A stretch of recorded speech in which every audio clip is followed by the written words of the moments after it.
Morning. This is a regularly scheduled meeting of the Board of Fire Commissioners. The date is Tuesday, July 18th, and the time is about 9:05 in the morning. Let the record reflect Commissioners Ibarra, Glazier, Nimberg, Woods Gray are present, and we have a quorum, Madam President. Thank you. Flag salute, moment of silence. Please stand. Right hand over your heart. Ready? Begin.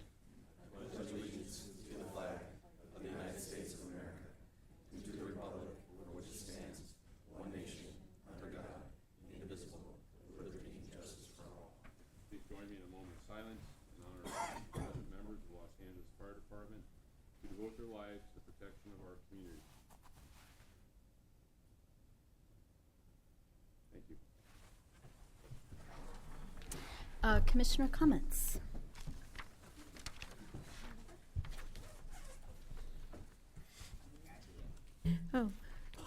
Good morning. I just wanted to share. I went on a trip to Boston. Of course, going to Boston, you couldn't. Any city I go in, I want to look at fire stations. I want to see what's going on. It's gotten in the blood. But I had the opportunity to visit with the president of the IAFF, is it, and the president of the local Boston group.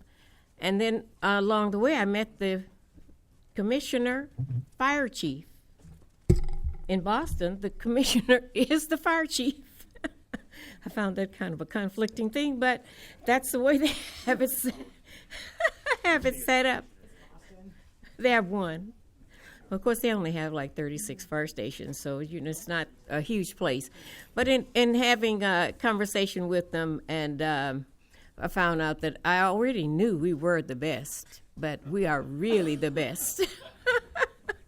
After talking with them, and many things here are different and better and more advanced, more progressive in Los Angeles. The only one thing I liked that they did say was that their firefighters have to live in the city for 10 years. I really did like that because it would be good for our city.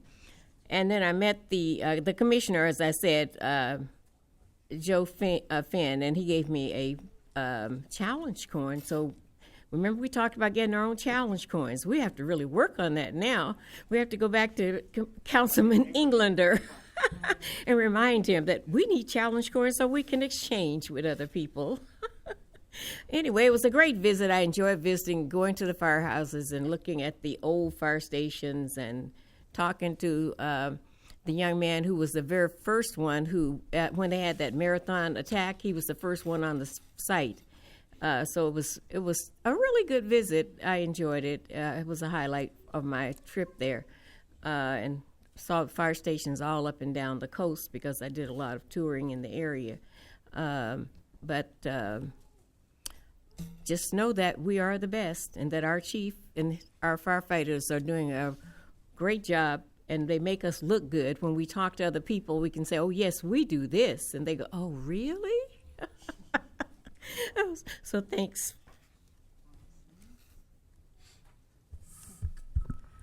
Good morning, everyone. I just want to congratulate the department and CD6 for groundbreaking of Fire Station 39. That was a long-fought battle, and it was really nice to see that begin. I know I've visited old 39s, which is still in use, and it'll be fantastic to see, this updated LEED-certified building, which is going to be fantastic. And I'm also excited, everyone here, the third girls' camp in a year is happening this weekend, and I'm really, really excited in Herb Wesson's district. And that's it. Thanks. So I too am excited about 39 opening, but I do, or new 39s, I do wonder though, where will the horses stay at the new station? Because 39 still has some horses' quarters there. So what about the horses? I had a great ride out with Fire Station 75. Thanks to them for hosting me last weekend. And fun fact about Boston Fire Department, they were using Morse code to dispatch until 1992. Yeah, no joke. But I had visited them too a couple of years back. great bunch of folks over there. But they were really proud of the fact that they were using Morse code through 92. So now they have dispatch. But as we think about our fire station alerting, maybe we should think about Morse code. Cheaper. Yeah. So that's Commissioner comments. Report of the Fire Chief. Thank you, Madam President. Good morning, everybody.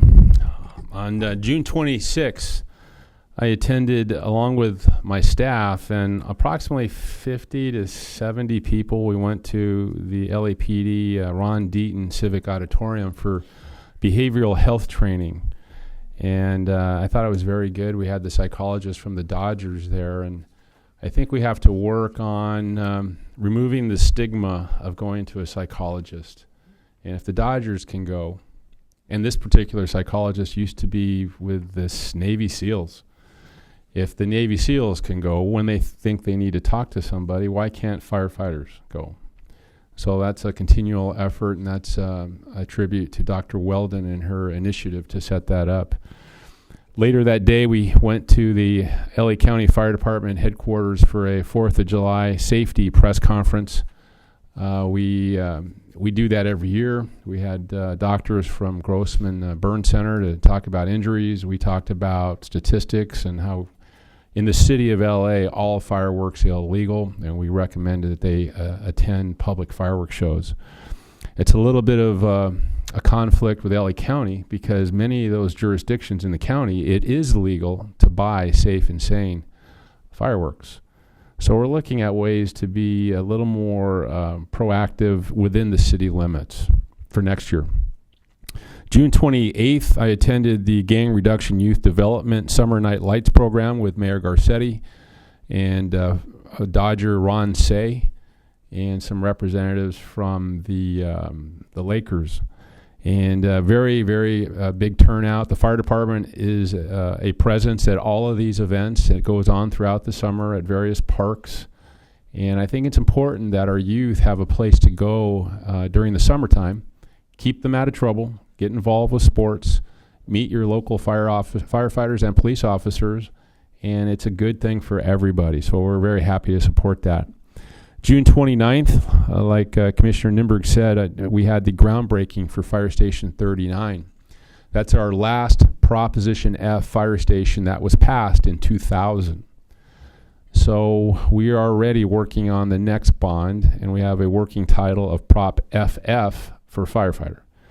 So we're working on that, and we know we have some needs. We need to look at Sylmar. I think Sylmar needs a new fire station because of the geography. And then we have to look at our existing fire station stock. Some of those stations are still quite old. So that'll be a long-term effort, but we've already started. And then I'm happy to say, June 9th, we had the Safe Summer Tip-Off at the USC Galen Center, where we competed against LAPD in a CrossFit challenge. And we not only won, we embarrassed them. The gap was huge. Finally.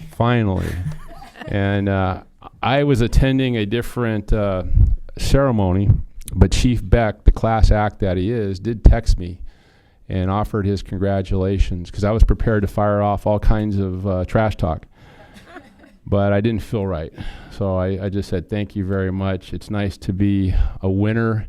And his words were that we have some amazing female athletes that made the difference.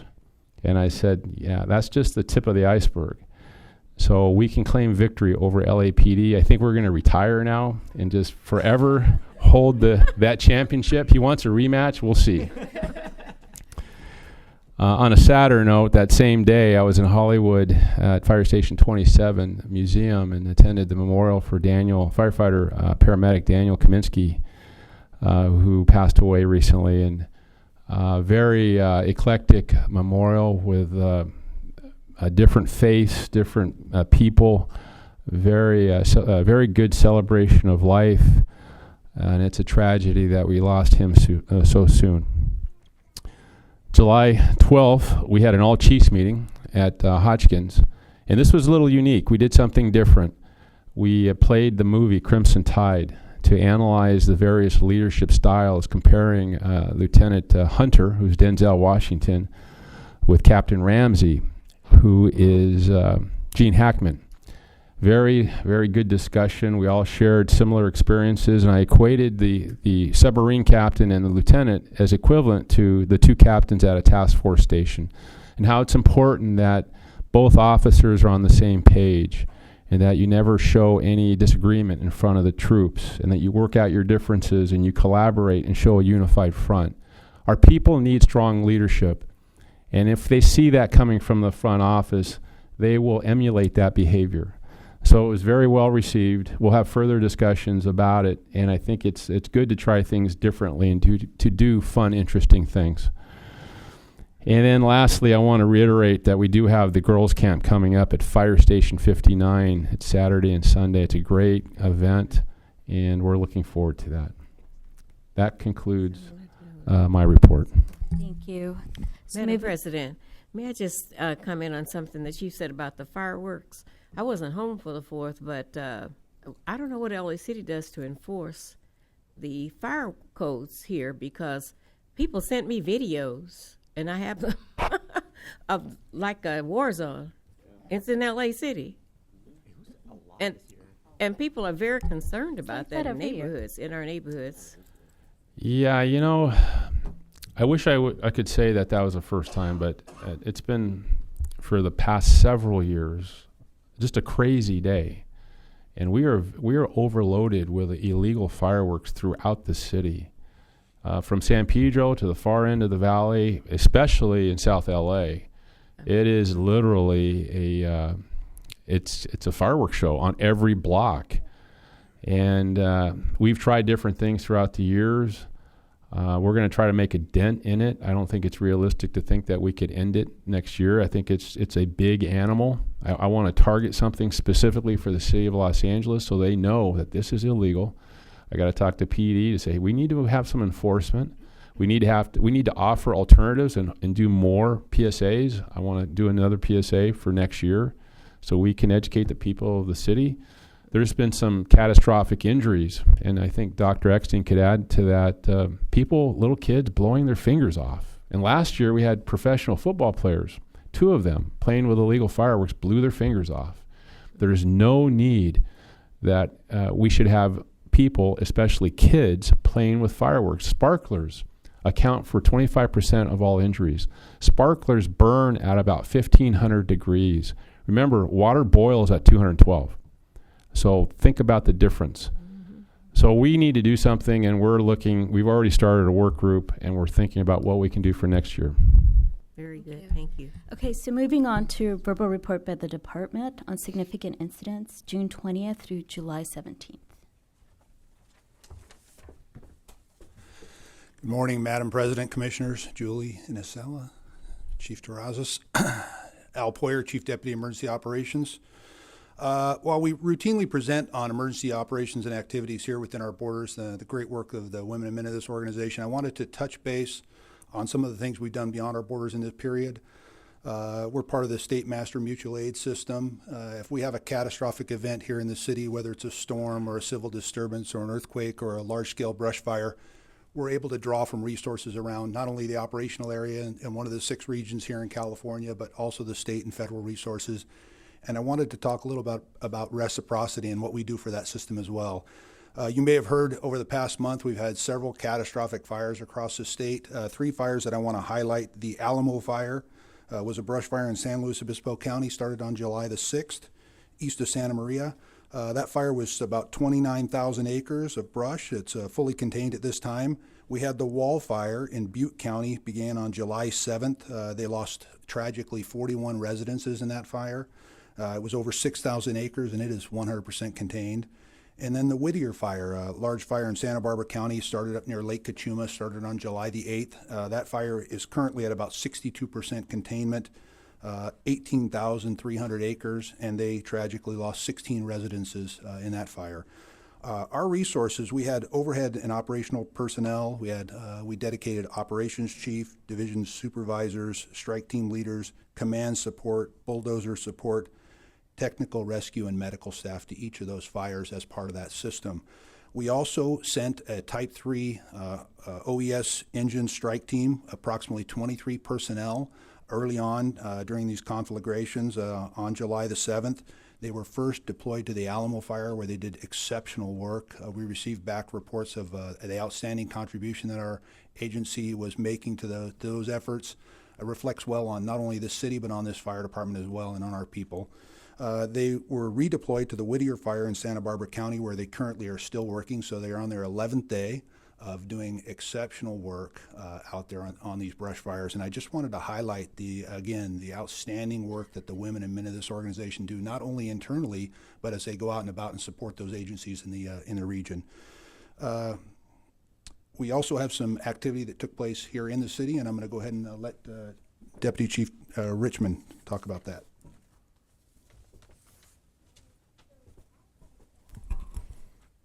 Thank you, and good morning, Commissioners. Chief Terrazas, City Attorney Isela.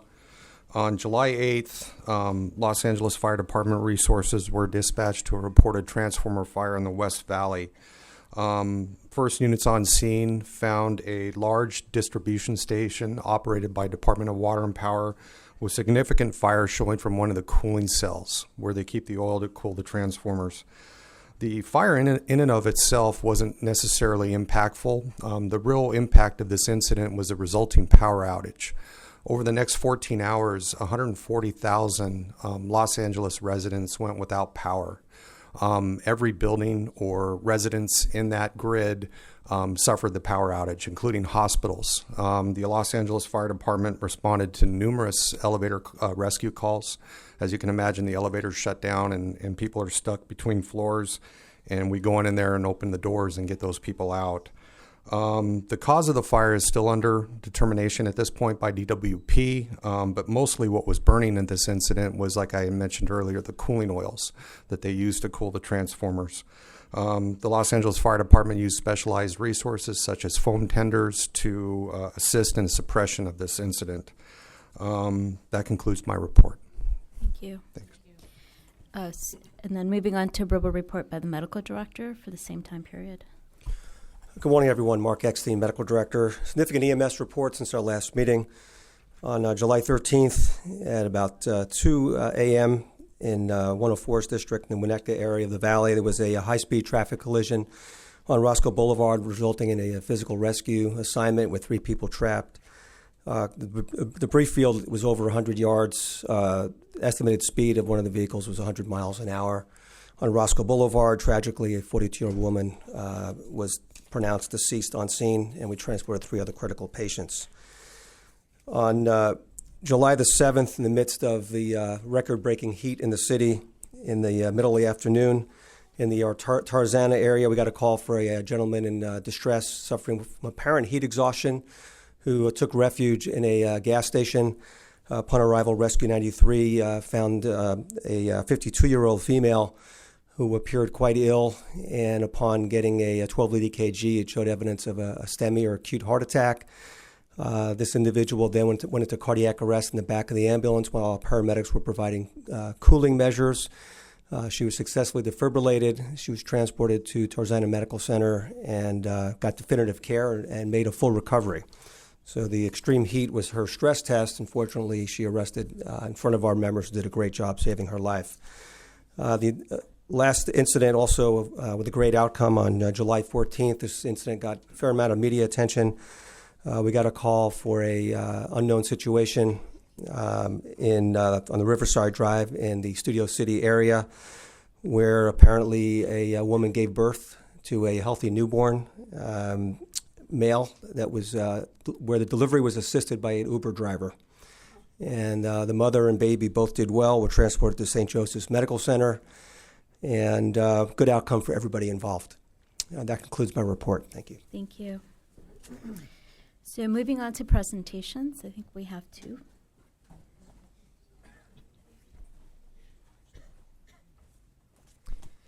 Good morning, Commissioners, Chief Terrazas, City Attorney Isela, Eric Scott, Fire Captain, Paramedic, and Public Information Officer. This morning we're going to highlight the very impressive work of a diverse group of people that are here with us today that all came together to save a man's life. It started from the 911 dispatcher who is here, to the restaurant owners, which is where the incident actually transpired, to a doctor that was amongst the diners that assisted, to your talented firefighters that all, again, united to save someone's life. The event was on the evening of March 7, 2017, and the location was the Little Door Restaurant. That's on 3rd Street in the Fairfax community. And a 62-year-old man had suddenly collapsed on a dining patio at a busy Mediterranean restaurant with about 100 people that were seated watching what had transpired. And this was a significant medical emergency. This individual was unconscious, not breathing, lips were starting to turn blue, and again, all of this happened in front of a frightened crowd of people that were watching what was transpiring in disbelief. Fortunately, though, the owners who are here with us of the restaurant acted without delay. They called 911, they started to summon the EMS process, they started CPR chest compressions, they found amongst their diners a physician to assist. They even ran across the street, which was a home for the aging, and they brought back an oxygen cylinder to assist. So the quick thinking of these restaurant owners, along with a very competent doctor who is here with us that jumped into action and took charge of the dying patient, made a life-changing difference in this man. So our firefighter dispatchers, they rapidly processed the call. They selected the correct resources to manage the incident. They also confirmed that the patient was in fact receiving CPR. And then we had our talented firefighters from Engine 61 that arrived. They took over CPR, and they actually utilized an AED, and they shocked this individual twice. Then we had our firefighter paramedics arrive, who are from 58s. They provided advanced life support and eventually transported the individual while providing the appropriate medications. So it was this teamwork that resulted in this dying man to have a return of spontaneous circulation. His heart began beating again. He began breathing.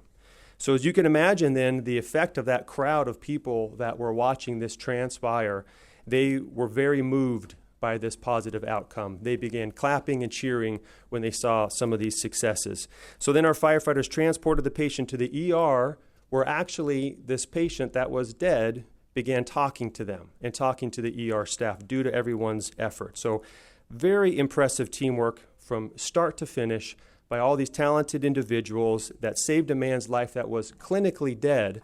And like Dr. Shapiro had mentioned this morning, what an excellent example of the chain of survival.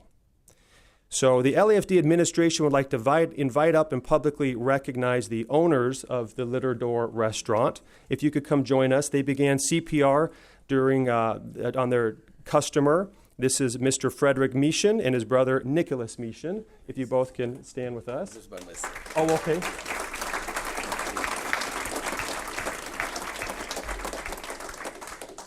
We'd also like to call the doctor who continued CPR and provided direction until relieved by the LAFD personnel. Dr. Shapiro, if you'd please come up.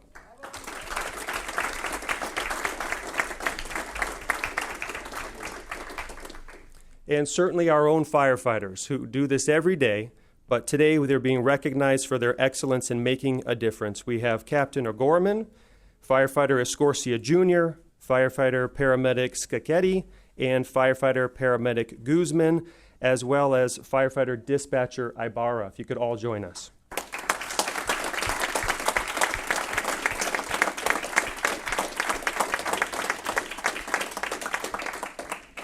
We'd like to briefly read the certificate here. In recognition and sincere gratitude for your heroic courage, diligent efforts, personal initiative, and expedient assistance which directly resulted in saving the life of a 62-year-old man during a medical emergency on March 7, 2017, the Los Angeles Fire Department commends you for your extraordinary, life-saving efforts to a citizen of the city of Los Angeles. Presented this 18th day of July 2017, Ralph M. Terrazas, Fire Chief.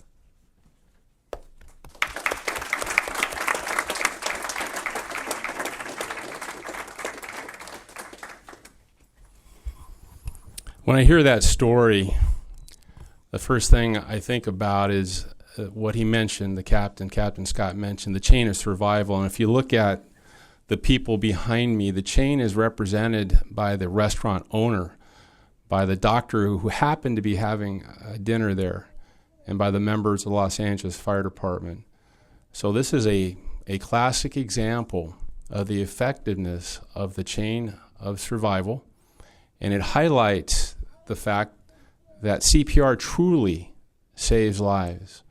Somebody who goes from being clinically dead to talking, that's not an accident. We have a system in place to support that effort, but we can't do it alone.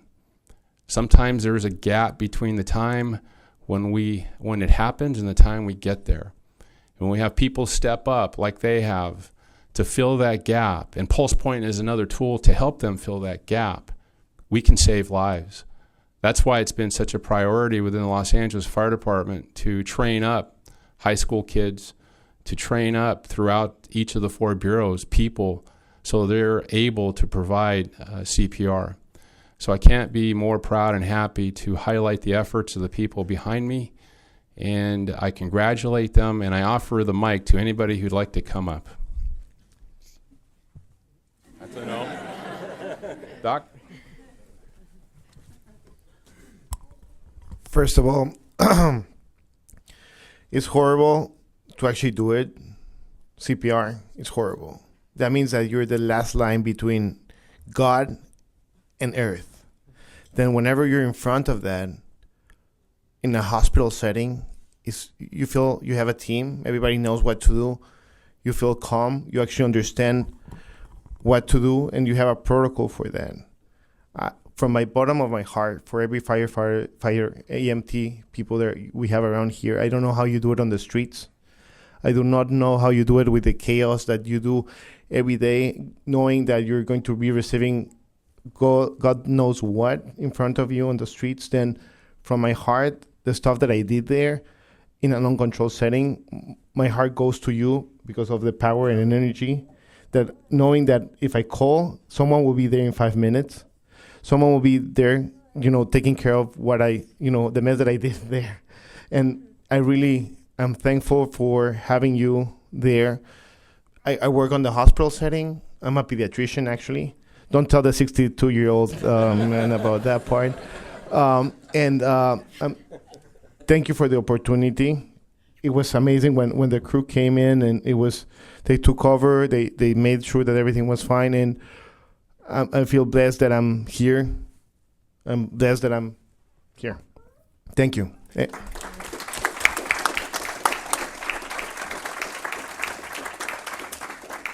Well, I just wanted to say that I've been in the restaurant business for 35 years in LA, and I feel very secure, knowing, I'm always dealing with hundreds, maybe sometimes thousands of people in my places, and knowing that the fire department can be there in 5 minutes is it's a big support. It's really securing my business. So thank you very much. Thank you.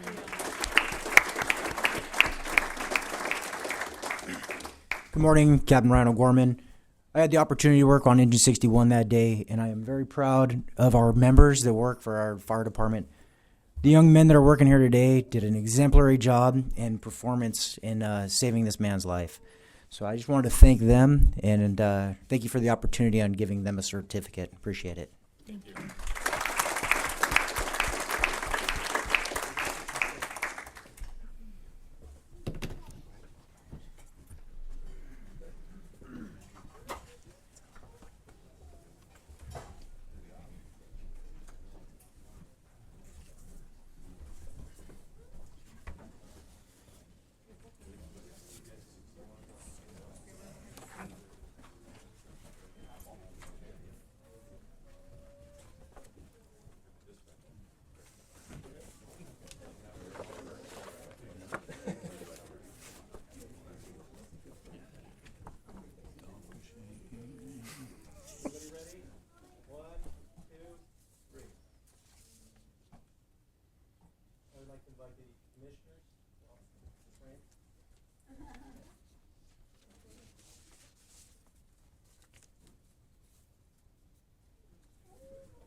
And we have presentation number 2. Yes, and this presentation is actually a surprise. Yeah. It is for someone in the room, but as you saw, we historically take photos of the recipient of the Certificate of Appreciation, and so Dave, we'll ask you to do that again if you wouldn't mind. However, this time, since you are the recipient, perhaps a selfie is in order.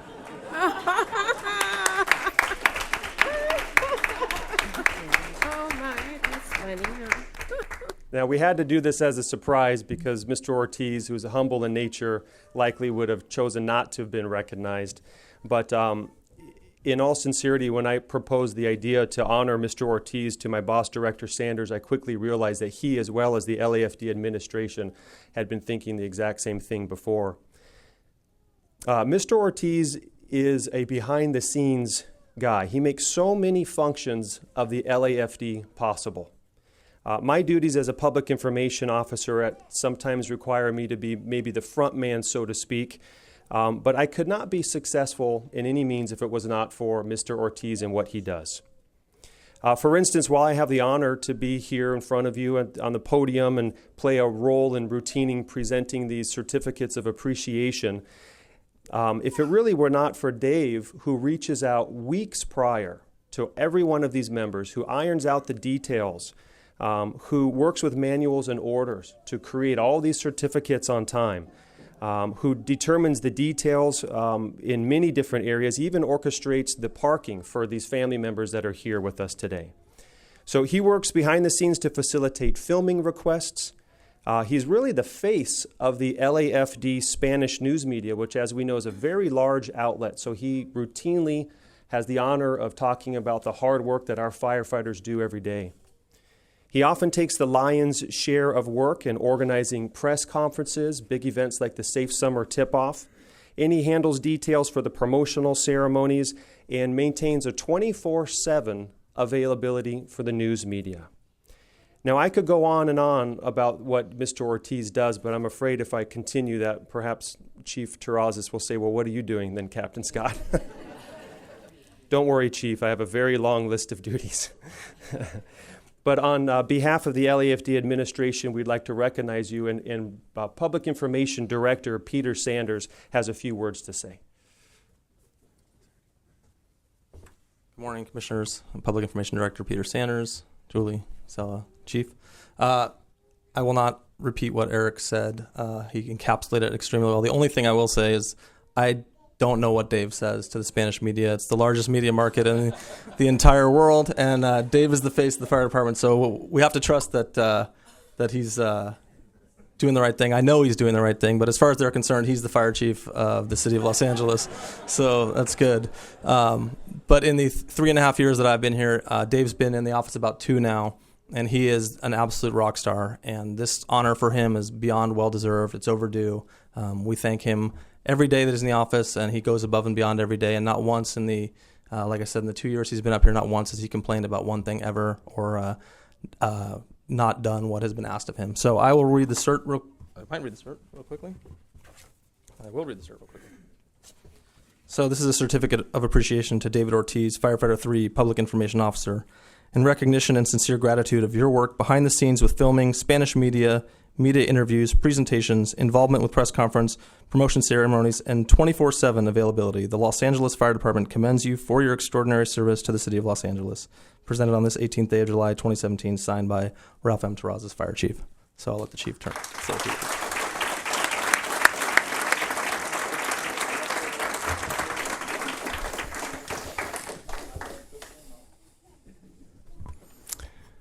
David truly is a rock star.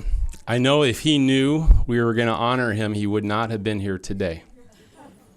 And my relationship goes back beyond before I was appointed the fire chief. David drove me. He was my EIT for about 3 years.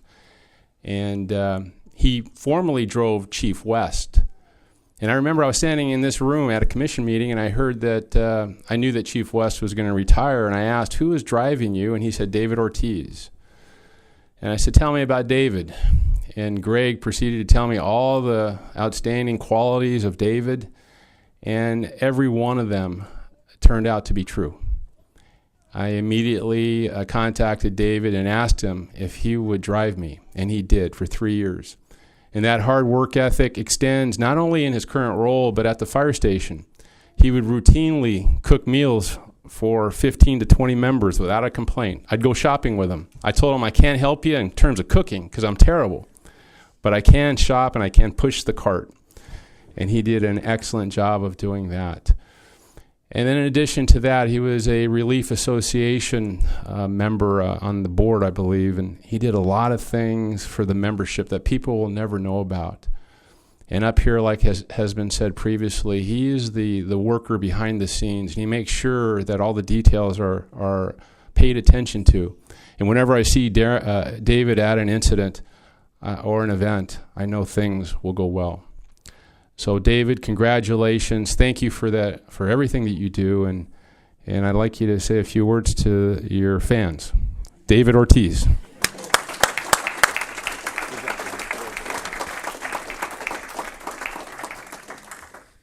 Just want to say thank you for this recognition. I really appreciate it. And I just count my lucky stars for being a member of the fire department and getting on the job. I won the lottery when I got hired, so thank you for the trust you give me, sir. And I think the only thing I've ever failed you on was teaching you Spanish. But other than that, thank you all very much.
So now we have consent agenda items.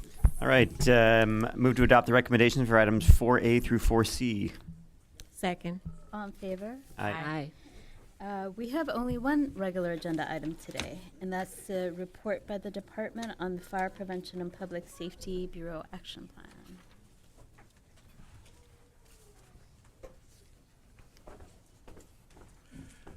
Good morning, Commissioners, Fire Chief Terrazas, Ms. Rayfish, Acela. I'm here to report on the Fire Prevention, Public and Safety Bureau Action Plan for the upcoming year. A little bit about the process we went through.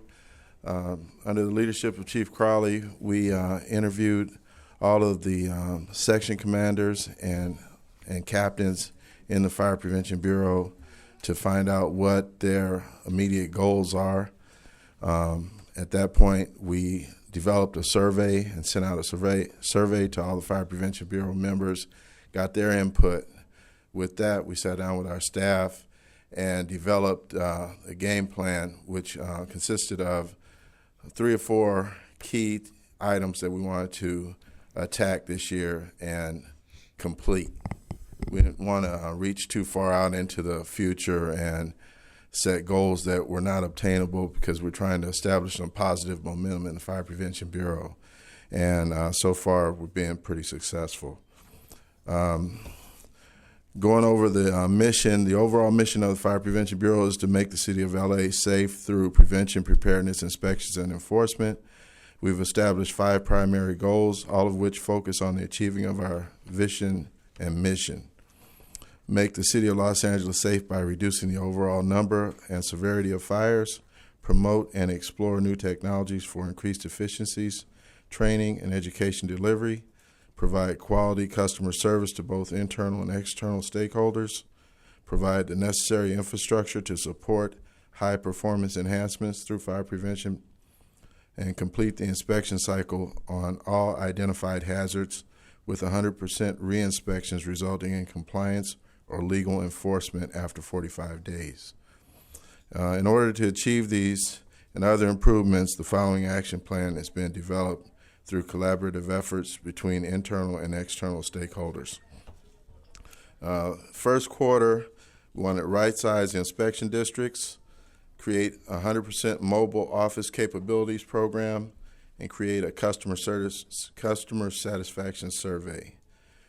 Second quarter, we want to enhance the Fire Prevention Bureau in-service training program, increase competency in the fire code and code enforcement, establish performance management program, and pilot a R1 and R2 inspection program.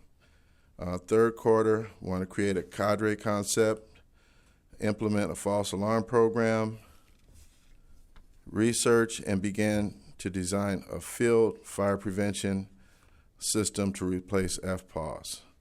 Fourth quarter, streamline the fire permit process and collection, improve revenue collection efforts, design and implement disaster resiliency program to supplement and support field personnel, enhance fire prevention inspection program, develop and implement improved communications plan to bridge the gap between field resources and the Fire Prevention Bureau, establish an industrial commercial inspection fee, and establish an apartment inspection fee.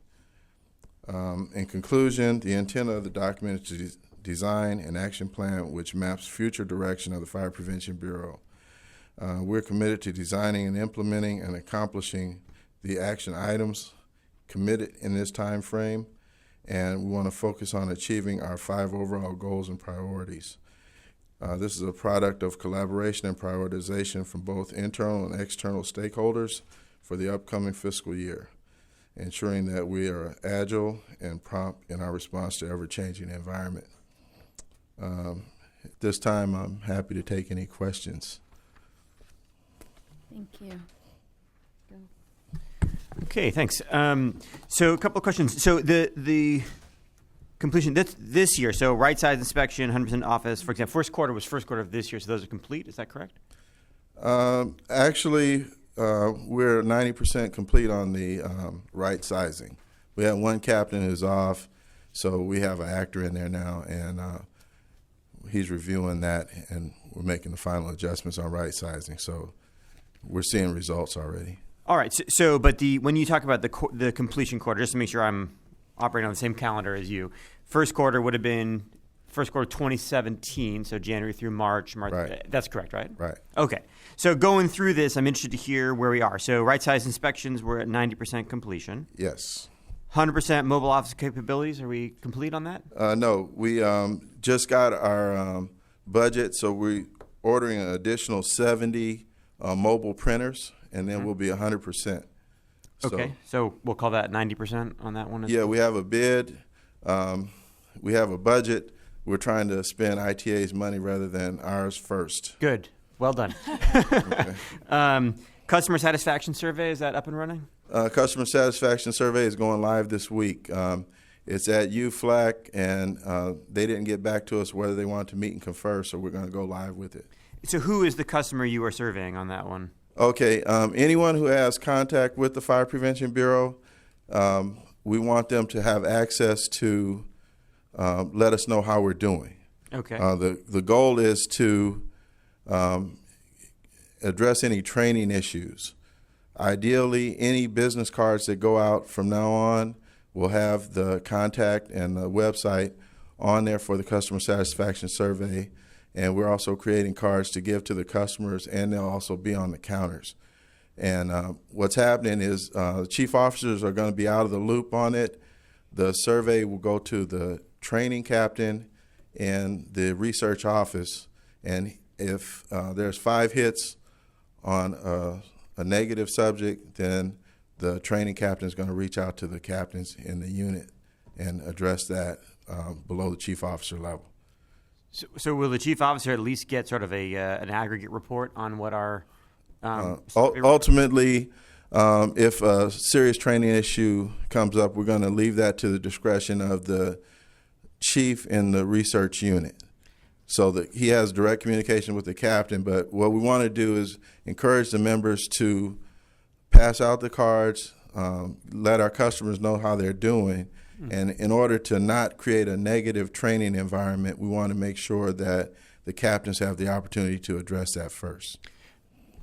So I certainly understand at the individual level why you would, I guess I understand why you would want to do that. I think you are leaving data on the table, though, if there is not an aggregate report that comes to you and the fire marshal that says, overall, our survey reports are suggesting that people are super satisfied, or overall, we have a lot of dissatisfaction in the department. That to me is just opportunity lost there to kind of be tracking customer feedback. Otherwise, how do we know, kind of from a general standpoint, how the department is doing?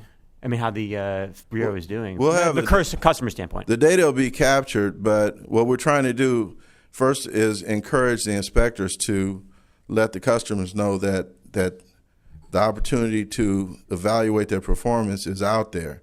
I understand this part of it. So I get that you want folks encouraged to give their cards out, and you want the feedback to come back. What I am saying is an aggregate level data that goes to the chief officer of this department that is not showing individual disaggregated data would be wise to review and should put nobody in a position of feeling like they are being singled out. Although in the long run, in truth, people should own their performance. But that being said, I would say, look, I would rethink that one, that that you and the fire marshal would not look at an aggregate review of all that data, because that is an important metric for you guys. I love that you're doing a customer satisfaction survey. It's a great idea. So let me take a step back and say, great idea. I appreciate you guys are doing it. But for that not to come to for there to be no data that's coming to the chief officers here to say, how are we doing as a bureau, to me is leaving an opportunity on the table. So I'd encourage you to rethink that one. Okay, we'll take a look at it, and let me give you just a little bit of background on it. What's happening, we're going through a culture change in the Bureau. When we got there, Chief Crowley and I, there was a big divide between management and the rank and file. And we're trying to develop some trust. We're trying to achieve our goals. We feel that we have a real good pulse on our overall performance. And we're pushing that responsibility down to the captain and section commander level. We should be able to generate a report to tell you how we're doing, but the ownership of the performance of the Bureau has to rest with the members ultimately. Right. So I'm not disagreeing on any of those points. All I'm saying is, overall, our customer satisfaction, ultimately, that actually trickles up to us of how do people report back on their customer service satisfaction. If you are collecting data on customer service satisfaction, I suggest you rethink the idea that the fire marshal and yourself would not review in aggregate what those numbers tell you. Okay. Give it some thought. Okay.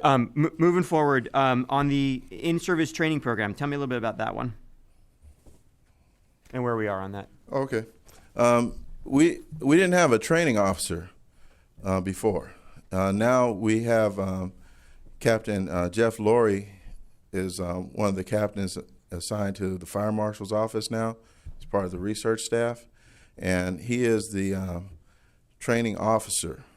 So he coordinates with the section commanders and the captains directly to develop our training program. So there's several cadres that we're shooting for as a goal.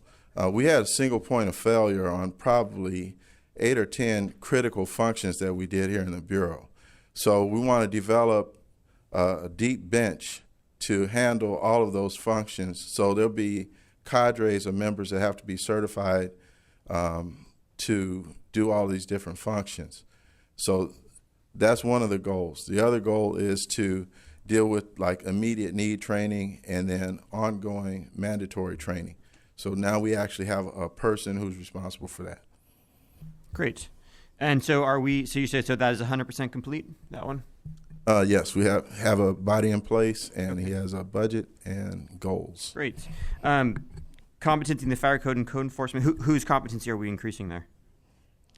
The members. We actually, I'll give you a perfect example. Brycer is one of the programs that we have where members are supposed to look at the compliance engine before they go out and do their inspections.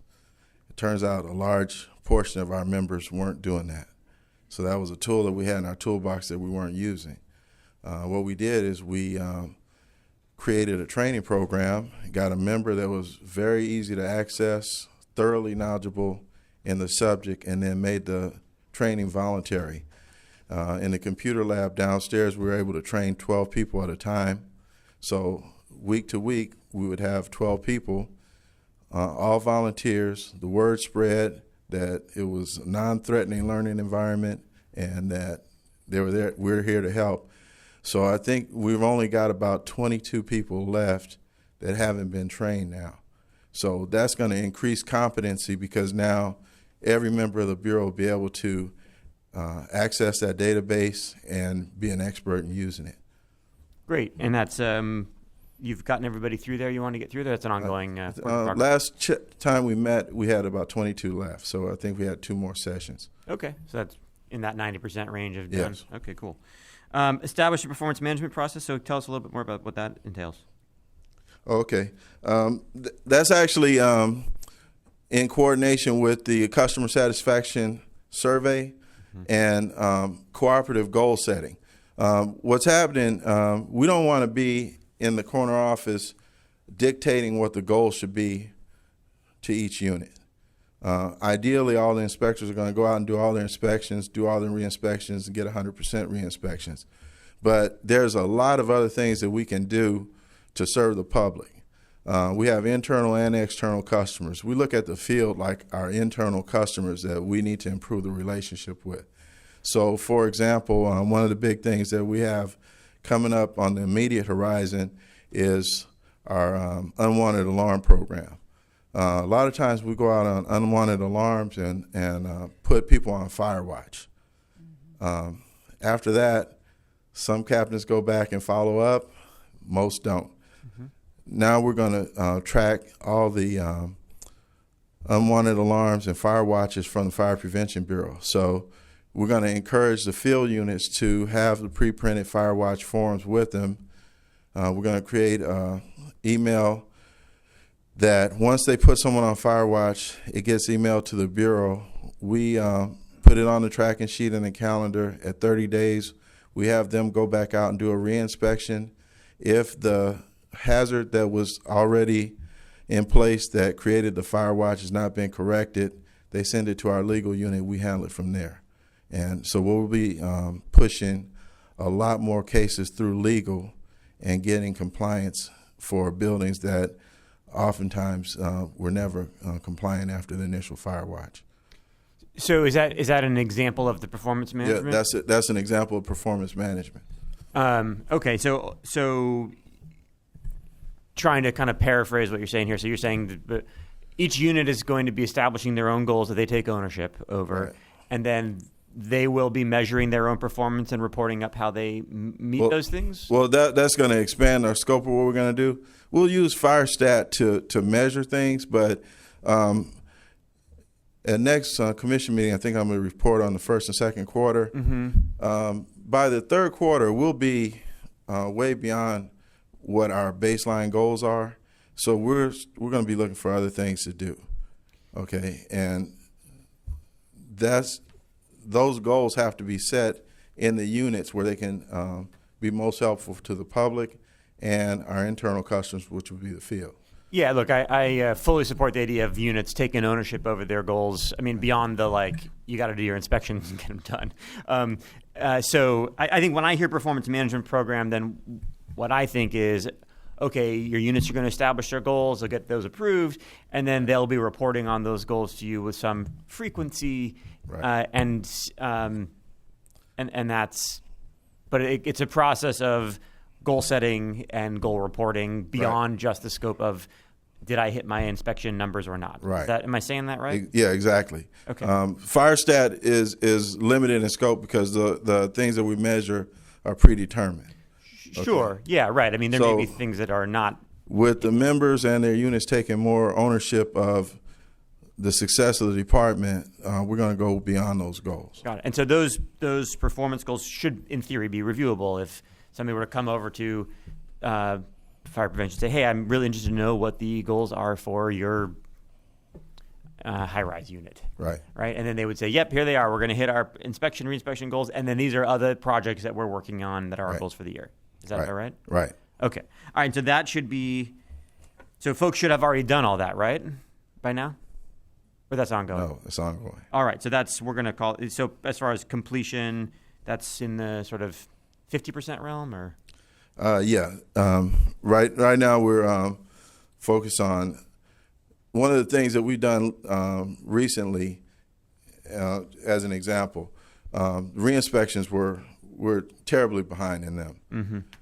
Well, we just did a data cleanup, and the captains all took ownership of going through and reviewing the data, and it turns out that we had a lot of bad data, and we also had a lot of buildings that were still being shown as overdue inspections when, in fact, an inspector had been in and inspected those buildings. So we, at the suggestion of some of the captains, got together with ITA, had them go through and clean up the data by our guidelines, and then the data that couldn't be cleaned up based on the established guidelines, then we manually had to have inspectors go out and take a look at the buildings, take a look at their records, and marry up the two. Great. We just discovered another problem now with FPA. Even after the data cleanup, is not translating to the report. So now the actual report, we're manually having to go through and verify that the data is correct. But it's a simple thing with people taking ownership of the success of the program, what things look like. It's working out. Yeah, you know? So it's like peeling the onion. Yeah, yeah. Time you find something new. So as we hit each layer, then we establish new goals, and we're moving the ball down the road. Okay, so that sounds good. Again, I'm fully supportive of the idea of your captains taking ownership over their units and what they're doing. I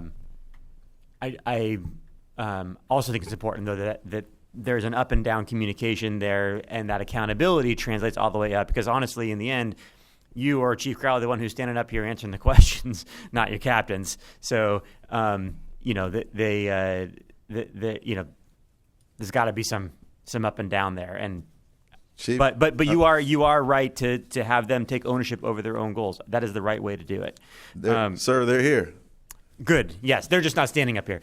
Yeah, they're not standing up here, but they see the communication and they understand what their role is. Great. The R1, R2 inspection program, I understand that's kind of in response to a state mandate that we're working through. Yes, and we actually think that we're going to generate a lot of fees through this. So the reason we're doing the pilot program is to get a baseline, find out how long it takes to do the inspections, how complex the inspections are, how to document everything, so we can set up a fee schedule.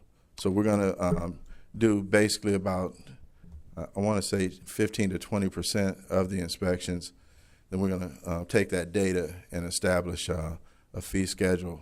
Got it. Really quickly, what is the R1 and R2? Oh, yeah. Oh, okay. For basically, there are apartment buildings. To make it simple, basically, the apartment buildings that were 3 to 15 units, we should have been inspecting, we weren't inspecting. And it was basically a little gap, you know. Okay. So we're going to go back and fill in that gap.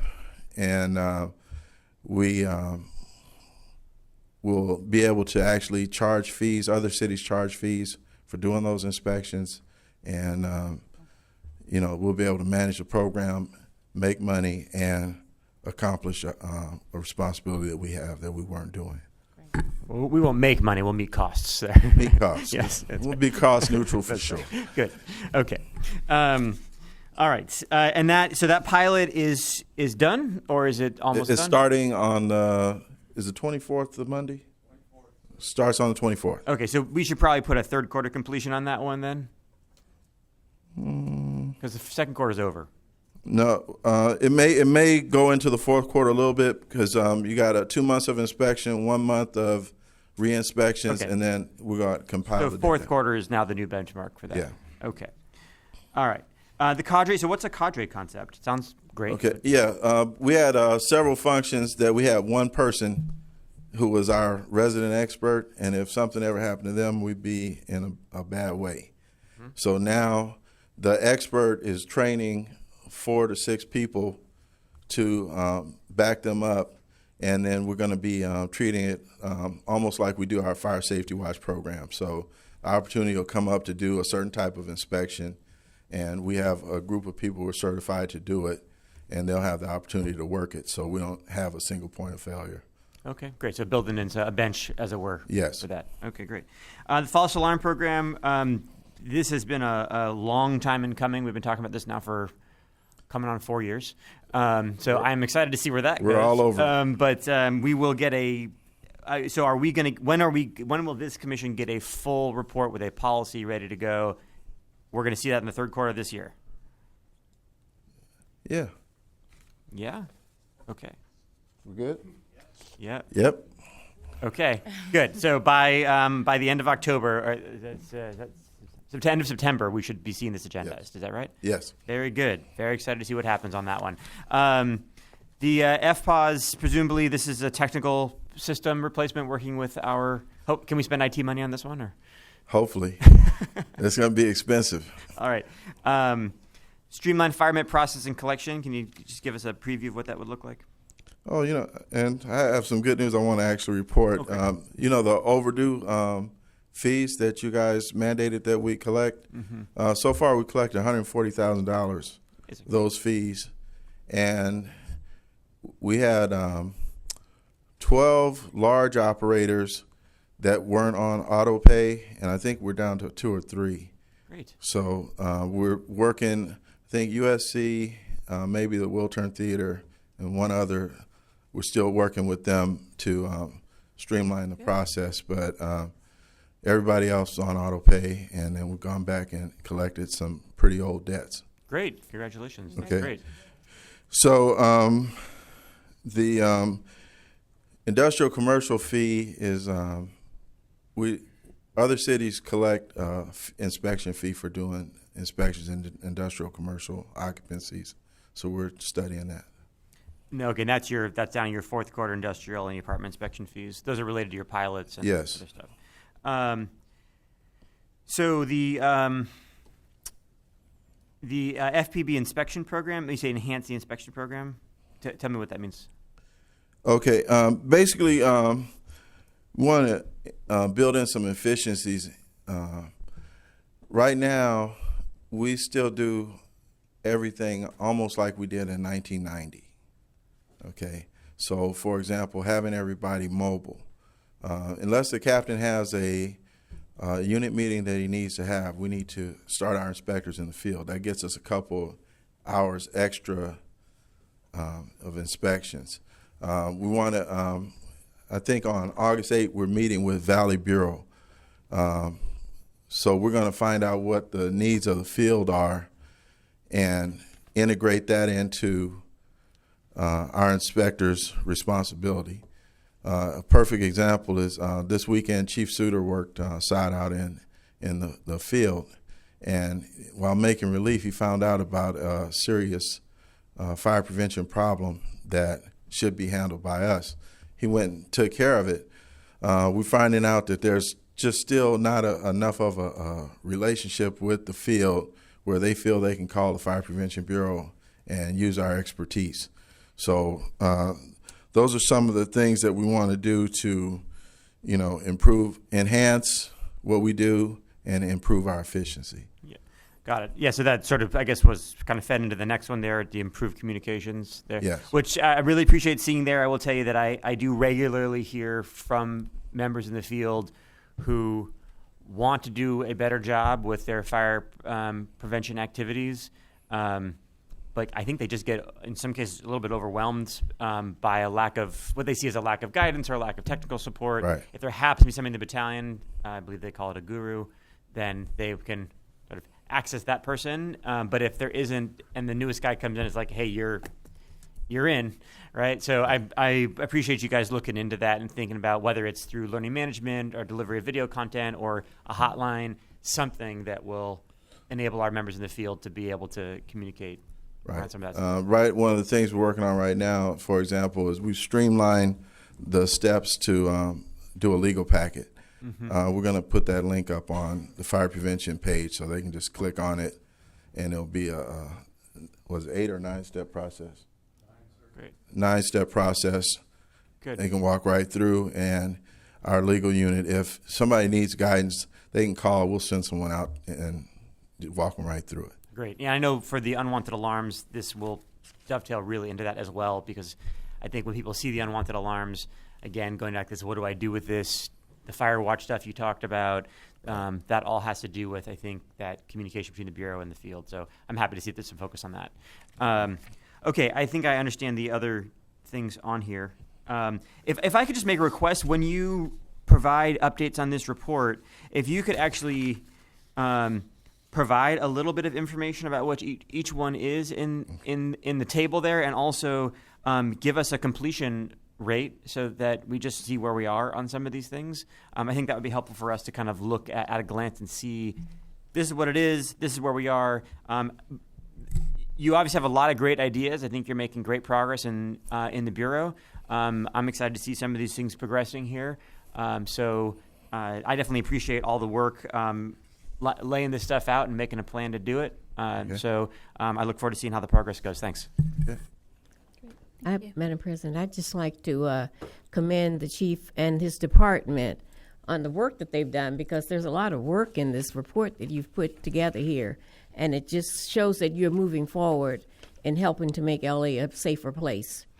I have one question about fire prevention that came up over the last few weeks is the fact that we've had some really large fires in certain cities with these large apartment buildings, and I was wondering if that has impacted our thought in any way on anything that's happening in the city of LA. Yeah, if I could respond to that, Commissioner. I wanted to point out, in addition to what Chief Harvey covered, great stuff, very, very positive. We're going in the right direction.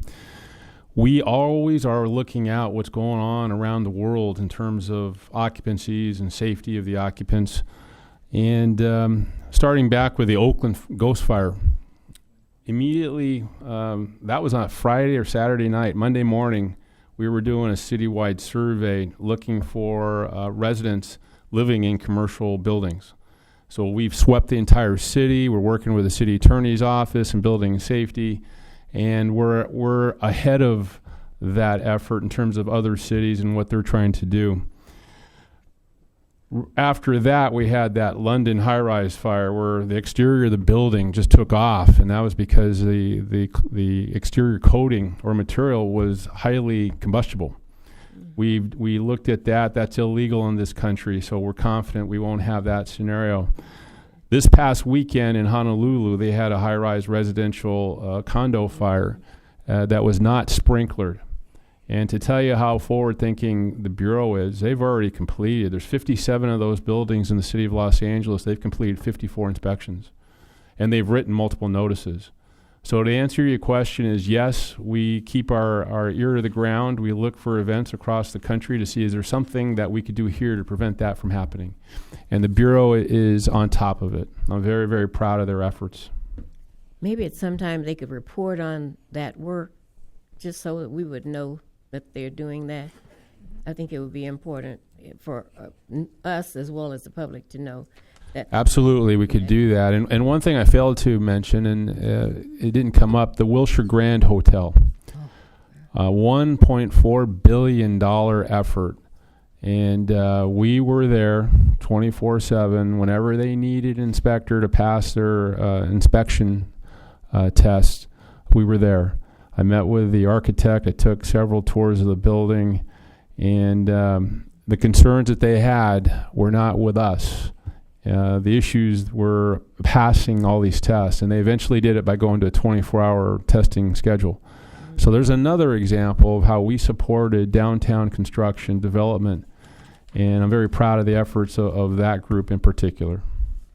Thank you very much. I think that's really important for the protection of the city as well as for our firefighters, that we keep on top of those issues, because they could be very extremely dangerous for our people that work for the department if it's not done correctly. And sometimes I know the dollar is the bottom line, but I'm grateful that that doesn't happen in the city of LA. And again, thank you, Chief, and your department for all the work that you're doing. I can clearly see that you've been really working on this. And when they asked about the first quarter, I went, oh, was he there then? Because all of it's so new. But thanks again. 11 months now. Thanks. Oh, really? Wow. Thanks again for all your work. Okay. No more questions? No, that's it. Okay. Oh, All right. we have a public comment. Okay, thank you. Thanks. All right, I'm Daniel. Oh, yeah, it's a. I have a question for him. That's okay. Oh, actually, it's public comment is no questions. You have 2 minutes at the podium, and your name is Daniel Venencia Daniel Venencia. from ABA Fire Protection. Yes, I'm also the chairman of the Fire Life Safety Committee. I had a couple of questions in regards to the Chief Regulation 4 program. Chief Regulation 4 program is currently manned by one person, and I was wondering if fire department is looking to allocate more people to the Chief Regulation 4 program. And I know you guys just had 3 new inspectors for the high-rise completion of the new buildings, but I was looking to see if there's any resources going to be allocated to the Chief Regulation 4 program, and also what kind of training are these inspectors getting for the fire life and safety as far as fire alarm, fire sprinklers, stuff like that. Okay, so we can refer you to somebody in the department who can definitely answer your questions. But ordinarily, public comment is just a statement. But thank you for coming, and somebody is going to help you Sure. get answers to that. Thanks. Thank you very much. Thank you. Yep, we'll talk later. So that concludes that item. Okay. Move to adjourn? Second. We need to vote on Oh, it. sorry. Move to I'll adopt the recommendation for this item. five This item, C. which is 5 what? Do I have a second? Second. All in favor? Aye. So 5A. Thank you. Sorry. Sorry. Let me redo that one. So this is move to adopt the recommendation for item 5A. Second. all in favor? Aye. And now we can move to adjourn. All right. Move to adjourn. Second. Second. All in favor? Aye. Aye. Wow.